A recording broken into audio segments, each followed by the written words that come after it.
Michael Landgraf, MCV Realty Group. You guys are now in another episode of Military Minute. We have a very distinguished guest with us. Our mission is to be the real estate company of choice, to always utilize resources and technology to provide the best service to all of our clients, to be able to provide the options to best fit each client's needs, to treat every client like family, and guide them to a destination.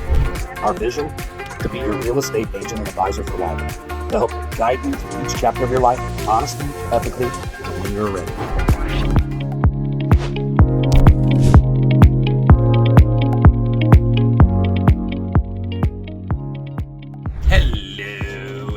Welcome to another edition of the 3Rivers Market Report for January 29th, 2025, which lets you know it's tax day, so you can file your taxes today. You got them done and ready, which usually sparks our spring market, in my humble opinion. So, get those taxes done, get those refunds. That gives you some of your down payment and closing costs, and let's get you in your dream home or help you with whatever else you like.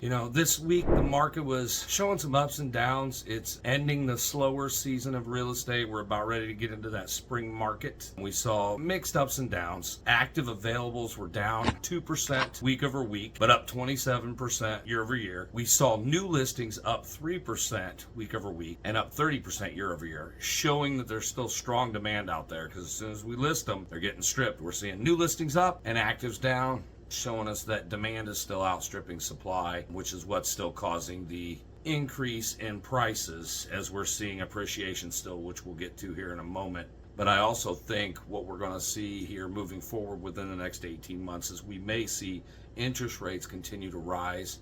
We may see them get as high as 9 or 10% in the next 18 months. So just something to keep in mind. But rates are always going to change. I always tell people market conditions, and the reason I report this is one thing. There's always going to be some market condition you got to battle. It depends on your particular situation, why we need to sit down and do it on a case-by-case basis. Solds we saw come in week over week down 12%, down 19% year over year. But pendings were up 3% and down less than 1 year over year, only down 1 from the previous year at this time. We saw median sale price for the week come in at $257,250, showing appreciation of about 13.2%. Year over year, we saw come in at $249,900, showing about 6.3% appreciation over the last 12 months rolling. Last 12 months sales came in at $4,435 versus last year at this time, $4,249.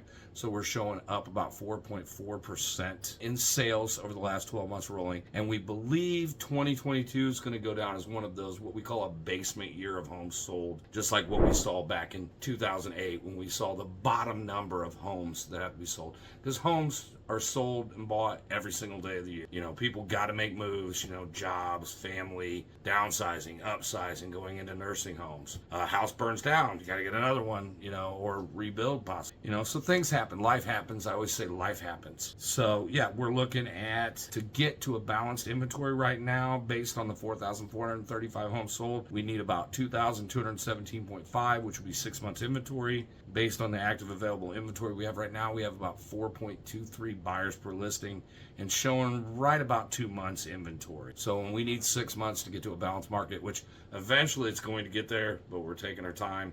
They're saying the only way we can get out of this low inventory that we have is to build out of it. And from the reports I'm seeing, we're probably looking somewhere 3 to 5 years before we get back to a balanced inventory, if just based on building. So that is your market report in a nutshell. Feel free to reach out to us if you need anything or want some further clarification. Everyone make it a great day. Grace and peace.